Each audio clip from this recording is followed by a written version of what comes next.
Hi, I'm Lynn Packer with part 5 of my video op-ed series on Operation Underground Railroad. This one's about Tim Ballard, Sean Reyes, and Donald Trump, and their QAnon connection. OUR's main mission is rescuing child sex slaves and the permanent eradication of child sex trafficking. The OUR conspiracy theory is somewhat less radical than QAnon's. It goes like this. A worldwide criminal enterprise is abducting children to work as sex slaves for pedophiles. The QAnon far-right conspiracy theory is Trump-centered. It's like this.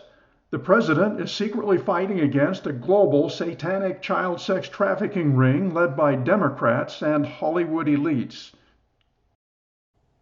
A recent poll shows that fully half of President Trump's supporters embrace at least some of QAnon's claims.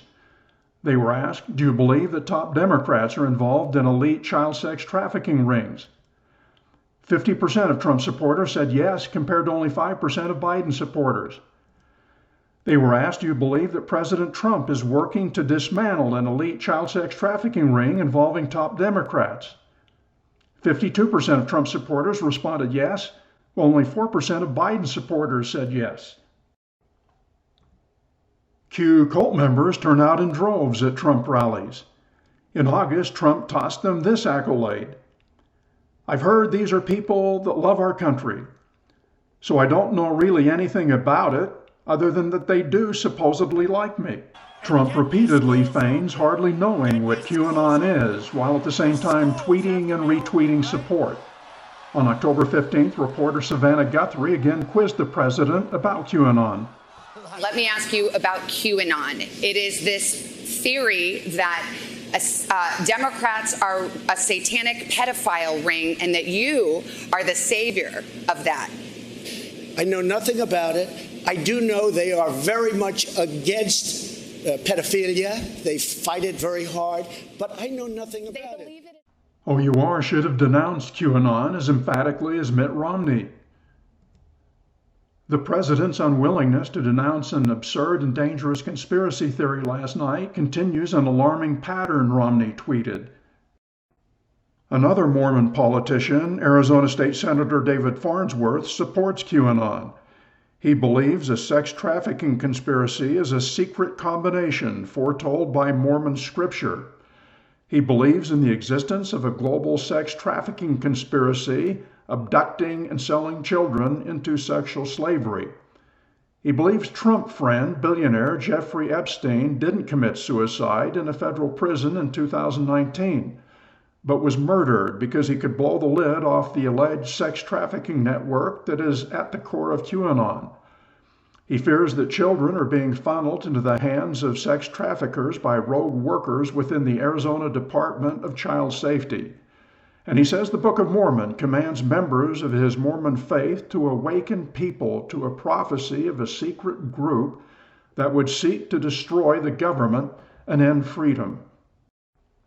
On the other hand, Ballard and Reyes remain closely aligned with President Trump's QAnon-backed anti-child sex slavery agenda. When Sean Reyes spoke at this summer's Republican National Convention, Trump's QAnon-favored human trafficking strategy was Reyes's point of emphasis. President Donald Trump is a fierce warrior against human trafficking. Overwhelmed with compassion, he promised to attack this evil. President Trump summoned Ivanka and leaders from his cabinet, directing resources and hundreds of millions of dollars for raising awareness, liberating victims, prosecuting predators, and empowering survivors. Together, they've done more to combat human trafficking than any administration in modern history. Reyes's dog whistling was more than apparent to many viewers. Here are some of their comments. It was all code talk to rally QAnon supporters. Utah's Attorney General is obviously a member of this cult and believes liberal elites traffic babies and ritualistically sacrifice and eat them. Reyes's intent last night was to show that he supports QAnon without actually saying it, sort of a nod. The recent flourish of concern about human trafficking from conservatives has corresponded with a push from QAnon sources on this exact topic. Real concern about real problems is drowned out by dog whistles to the QAnon crowd. Sean, you've been drinking QAnon juice? You looking for those baby-eating cannibals? Is Trump your messiah? You're certainly aware of QAnon's Wayfair conspiracy theory. You know, the one where Wayfair was supposedly trafficking child sex slaves in furniture boxes. QAnon's Wayfair accusation went viral and triggered a spike in false child sex abuse reports to national hotlines. This one was typical. A spokesperson for the National Human Trafficking Hotline says QAnon is hurting efforts to fight human trafficking. She said the hotline is flooded with virtual misinformation, blocking those who want to report actual cases. People who actually need help are put on hold because the lines are being flooded by folks reporting this viral misinformation. They are taking away from the discourse on how trafficking really happens. The misconception is that children are trafficked by strangers most of the time, that children are being kidnapped off the street. What we more typically see are adults who have gained the trust of a child through recruitment or grooming. Cutter, in an NPR interview, tamped down stranger danger fears. The misconception that the way that trafficking happens is that children are trafficked by strangers most of the time, particularly that people are kidnapping children off of the street. Of course, that unfortunately does happen, but it is much, much rarer than a situation of what we typically see, where a trusted adult, an adult who has gained the trust of a child, perhaps of their family, of others in their lives, through a process of grooming and through recruitment, maybe even love and trust, and has then coerced or compelled the child to engage in sex acts for money. Instead, both Reyes and Ballard play up stranger danger and falsely claim that the skyrocketing hotline reports were genuine, not bogus. They used the hotline spike to magnify their false statistics, to instill fear, and to spur donations. They continue to emphasize their stranger danger fundraising pitch and infer children are routinely snatched off the street. Neither Reyes nor Ballard denounced the Wayfair conspiracy theory. Reyes said it's positive that people are more attuned to human trafficking cases and people are questioning and people are concerned. It's not out of the realm of possibility, he said. Ballard said, with or without Wayfair, child trafficking is real and happening. 2020 has been a horrific year for our children. He said reports of child abuse cases are millions higher this year than they were last year. This is not a small thing or a conspiracy theory. This is the fastest growing criminal enterprise in the world. Instead of telling the truth that a huge increase in reported cases was caused by conspiracy theories, Ballard and Reyes propounded a new false theory. Ballard went on Facebook and he did an interview with Fox News. The theory was that teachers protect children better in school than their parents at home. The unfounded claim, part of OUR's fear-mongering, is closely connected to Trump's opposition to masks and his push to reopen schools quickly and fully. Hey guys, Tim Ballard here, CEO of Operation Underground Railroad. I want to respond to a lot of questions we're getting about this whole Wayfair thing. But I want to tell you this. Children are sold that way. For 17 years, I've worked as an undercover operator online. No question about it. Children are sold on social media platforms, on websites, and so forth. The reports that came out from the National Center for Missing and Exploited Children have confirmed that there's been literally millions of additional reports of child sex assault originating online than there was the same time last year. So the National Human Trafficking Hotline reporting a 40% increase in cases amid the COVID-19 outbreak and the shelter-in-place orders. Why is that? It's amazing to me that we're seeing these kinds of numbers today in 2020. Is this still going on at this kind of pace? Oh, absolutely. It's the fastest growing criminal enterprise in the world. And by the way, that 40% equates to literally millions of additional reports of child sex abuse originating online than at the same time last year. And it's because of the shutdown. It's because of the lockdowns. Schools keep kids safe. Schools provide the infrastructure that keep kids out of the hands of pedophiles. Instead, they're locked down. They're told to look at your smartphone, stay here. Mom and dad have to go figure out how we're going to find food and save our jobs. In the meantime, the pedophiles, also jobless, also on lockdown, have their smartphones and their laptops, and we have their chatter on the dark net. We run labs all over the country. We're in 26 countries, and we know that they are talking to each other, millions of pedophiles, saying basically, this is harvest time. These kids are sitting ducks. On OUR's website, the OUR pot calls the QAnon kettle black. Ballard tries to have it both ways. The website says, please exercise good judgment when reporting to the National Human Trafficking Hotline. Conspiracy-related reports from people with no direct knowledge of trafficking situations can overwhelm services meant for victims. Unfortunately, the website says, in some instances, the effort to knock out child exploitation and human trafficking is being harmed by a number of conspiracy theory groups who have chosen to latch onto child exploitation and human trafficking as a vehicle to deceptively bolster their causes. To be clear, Operation Underground Railroad is not affiliated with any conspiracy theory group in any way, shape, or form. OUR and QAnon similarities was the topic of a New Republic article that had a photo of Ballard on the front page. The headline said that both are reading out of the same conspiracy playbook and both making false claims. It pointed out that both OUR and QAnon have huge online followings. It said, yet both now operate in the same chaotic space, swimming in the same false claims and exaggerated campaigns, which for 2 decades have imagined sex trafficking as an omnipresent danger that no one can see and no one is talking about except for them.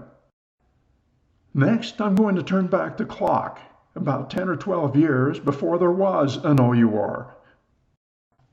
Before Tim Ballard became the biggest name in anti-child sex trafficking, it was Bill Hillar. William Hillar mesmerized nationwide audiences in 2000's first decade. His story was he was a former Green Beret soldier. His daughter was kidnapped into sex slavery. He inspired the 2008 movie Taken, starring Liam Neeson, except that Hillar's daughter was murdered by sex traffickers. Here's some more information from Hillar's resume. He was a retired colonel of the U.S. Army Special Forces and held a doctorate from the University of Oregon. He taught at the university and at the Monterey Institute of International Studies. That's where Ballard later got his master's. He gave speeches and held human trafficking workshops around the country, including Utah, and, for example, for the FBI in 1998. He always boasted that the action movie Taken was based on his life and his daughter's 1988 kidnapping, along with a classmate, in Thailand by men who wanted to enslave her. He told the gruesome tale that his own daughter had been kidnapped, forced into sex slavery, sodomized, and tortured before being hacked to death with machetes and thrown into the sea. He spent 2 months a year rescuing sex slaves in Asia. One of Hillar's stories is about a call he received the night after the 9/11 attacks. On September 12th of last year at 2:30 in the morning, I was woken up in my bed in Richland, Washington by my phone. And I picked it up and I said, hello, and a voice said to me, Colonel, we're at Lima Site 35. Wish us luck. And they hung up. Where is Lima Site 35? It's at the 12,200-foot level in the Hindu Kush, just above Kabul in Afghanistan. This country had already inserted special ops teams less than 24 hours, a little more than 24 hours later. And, I just had to, it just sent chills down my spine thinking, yeah, we are prepared. At least the military is.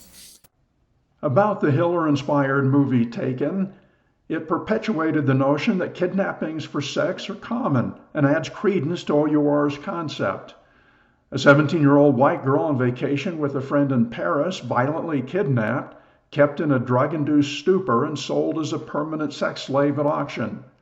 Her retired CIA agent father uses his training to kill bad guys across Europe en route to rescuing his daughter. The movie is about instant justice. Juvenile sex slave kidnappers get what they got coming.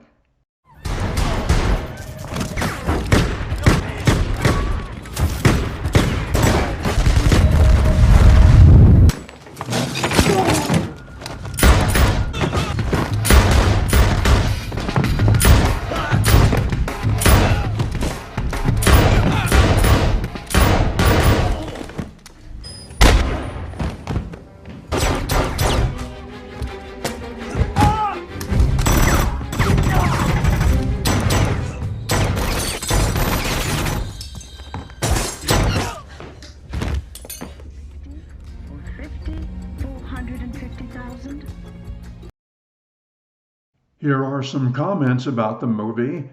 Although killing is wrong, death was never more satisfying to watch. There's little doubt who the bad guys are and that they get a very satisfactory smack in the mouth when they aren't being shot or electrocuted. Colonel Hillar does an excellent job in his speeches. The stories he tells are vivid and horrifying, which really gets the attention of the audience. However, there's something very special about a movie. The pictures are thrust into the faces of the audience, and they are forced to face this issue that we would all so love to deny. Hillar in the movie Taken helped reinforce stranger danger warnings.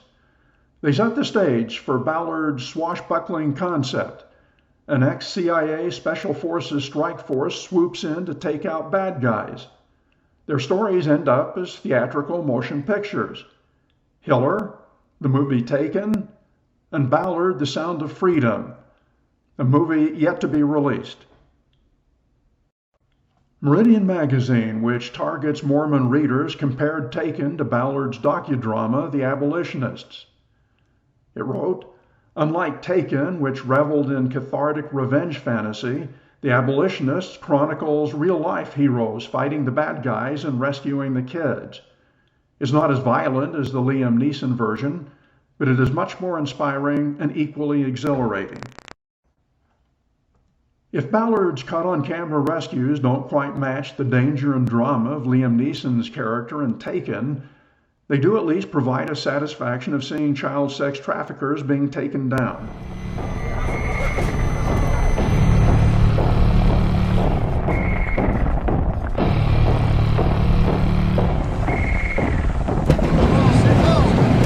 Crap, this guy's coming up to our car. Where should we walk and see how bad it is?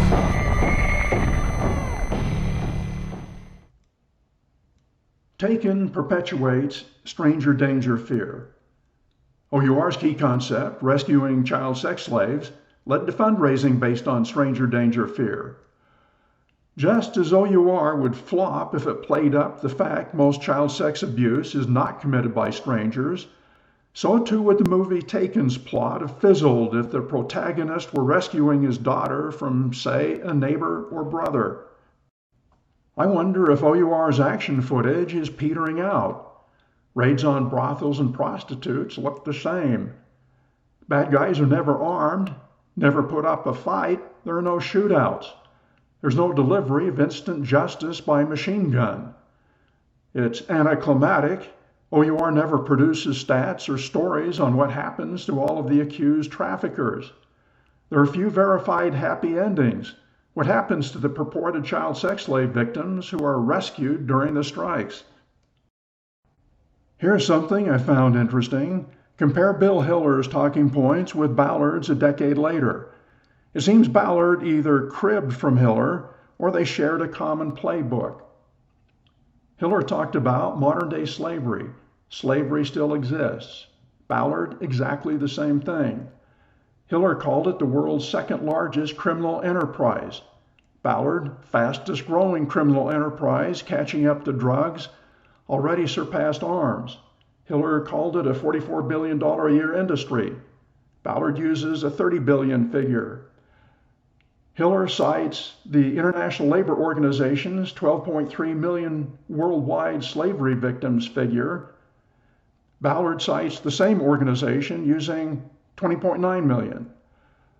Hillar says drug cartels are switching to selling women. Someone can buy or sell a quantity of drugs only once, but you can sell a female over and over again. Ballard says you can only sell a drug once. You can sell a child multiple times a day. Hillar says the average age of sex slaves is 12. Ballard says 13. Hillar says, where do the 80,000 pedophiles come from? They come from this country. Ballard says, the U.S. is the highest consumer of child pornography. U.S. pedophiles lurk everywhere. There are differences.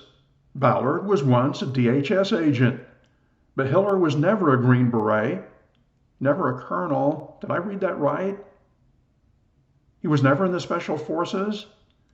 Ballard does have a master's degree. Hillar never had a doctorate or even an undergraduate degree. What's going on? Next thing you'll say that Hillar's daughter was never kidnapped and killed. Hillar was a liar. He made up the stories that he told over and over nationwide for more than a decade. The FBI investigated and said the Maryland man's military life is a lie. He was criminally charged with fraud and spent over a year in federal prison.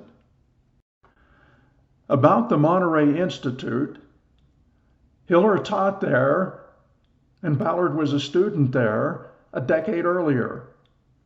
After serving a church mission to Chile, Ballard graduated from Brigham Young University and went on to graduate summa cum laude from the Monterey Institute of International Studies.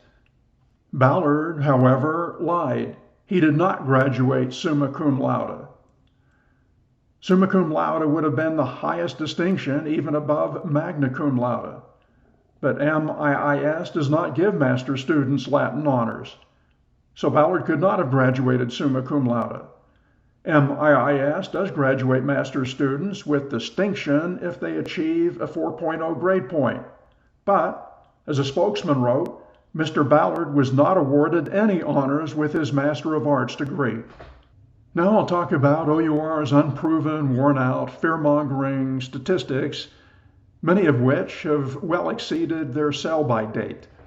Ballard and Reyes like to throw around big numbers. For example, take this quiz. It's multiple choice. In the United States, each year, how many children are abducted from their homes or the street and sold into sex slavery for pedophiles? 5,000 to 10,000? 1,000 to 5,000? 500 to 1,000? Or fewer than 500? There's the question again. What's the answer? On average, it's 0. David Finkelhor with the Crimes Against Children Research Center crunches numbers. Had he heard of a single case where a child was taken from a parent in public and forced into the sex trade? No, because it's not happening. Actual traffickers build relationships with the young people they go on to exploit, usually troubled or runaway teens. No one is spiriting 2-year-olds from Target.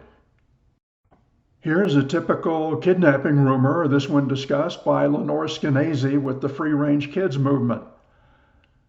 White van hysteria hit a new high when the mayor of Baltimore warned to not even park near a white van. He said people are coming to sex traffic young women and sell their body parts. We're in the midst of a massive mommy moral panic. Across the country, mothers are writing breathless accounts on Facebook of how sex traffickers nearly snatched their children at Target, IKEA, the grocery store. This is what security expert Bruce Schneier has dubbed a movie plot threat, a narrative that looks suspiciously like what you'd see at the Cineplex. Okay, back to information from the Crimes Against Children Research Center. How many juveniles are involved in prostitution in the United States? There have been many attempts to estimate the number of juvenile prostitutes within the U.S. These estimates range from 1,400 to 2.4 million, although most fall between 300,000 and 600,000. But please, do not cite these numbers. Read on. A close look at these diverse estimates reveals that none is based on a strong scientific foundation. They are mostly educated guesses or extrapolations based on questionable assumptions. There is currently no reliable estimate of juvenile prostitution. Some current estimates are based upon guesstimates from almost 30 years ago. These organizations often recognize these problems, but continue to cite such poorly calculated estimates. This is not an uncommon phenomenon and is referred to as the Woozle effect. The Woozle effect occurs when one writer reports an estimate based on typically weak methodology or guesstimate that is subsequently cited by other writers, but without the first writer's caveats. The Woozle effect comes from a story where Winnie the Pooh tracks a woozle. Winnie the Pooh and Piglet start following tracks left in the snow, believing they are tracks of an imaginary animal called a woozle. The tracks keep multiplying until Christopher Robin explains to them that they have been following their own tracks in circles around a tree.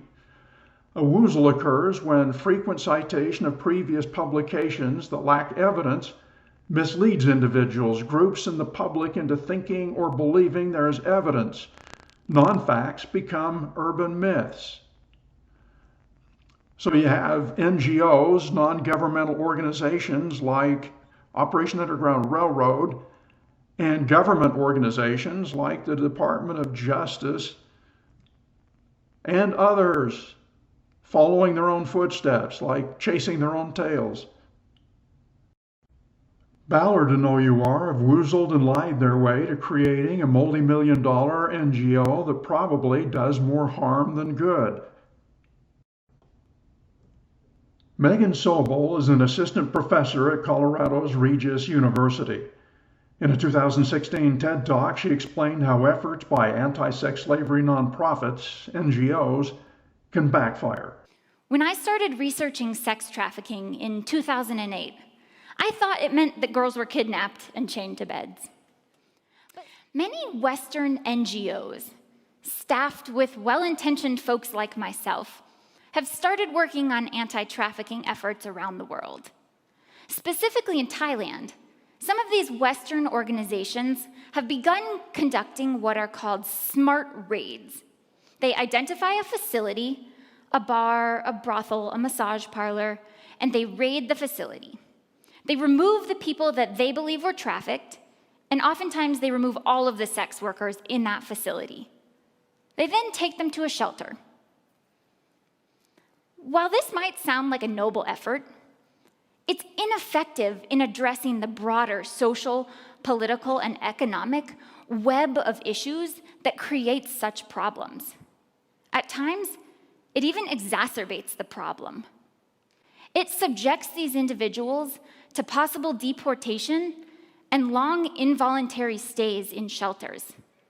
Many report feeling like they are in prison. And because it ignores the economic causes that resulted in this person working in the sex industry in the first place, it can mean that a younger sibling has to enter the sex industry to support the family. Karen Bravo, a McKinney Law School professor, believes that contemporary anti-slavery efforts are dishonest and ineffective. She says governments and NGOs fail to address root causes, that there's a collective failure to acknowledge the complexity of the problem and too much attention directed toward bad guy perpetrators. She says there's a reliance on eye-catching and emotion-inducing performances. And she cites a waterfall parable to make her point that looking upstream, the causes are inherently economic. Imagine a large river with a high waterfall. At the bottom of the waterfall, hundreds of people are working frantically, trying to save those who have fallen into the river and down the waterfall, many of them drowning. As the people along the shore are trying to rescue as many as possible, one individual looks up and sees a seemingly never-ending stream of people falling down the waterfall. So he heads upstream. Another rescuer hollers, "Where are you going? There are many people that need help here." To which the man replied, "I'm going upstream to find out why so many people are falling into the river." OUR isn't doing anything to attack the root causes of juvenile prostitution. OUR's misinformation campaign, combined with its armed raids on brothels concept, may be worsening the problem. OUR rescues some purported sex slaves. The stream of mostly runaway kids entering juvenile prostitution continues unabated. The main causes, upstream, are poverty and government corruption. In conclusion, there are reasons for concern. Ballard's and Reyes' dog-whistling support of QAnon, along with OUR's extremely close connection to Donald Trump's QAnon-inspired anti-trafficking campaign, unabated use of unproven and false statistics, failure to identify and attack the main causes of juvenile prostitution, the high likelihood OUR's approach is causing more damage than good, and the ongoing lack of candor and transparency.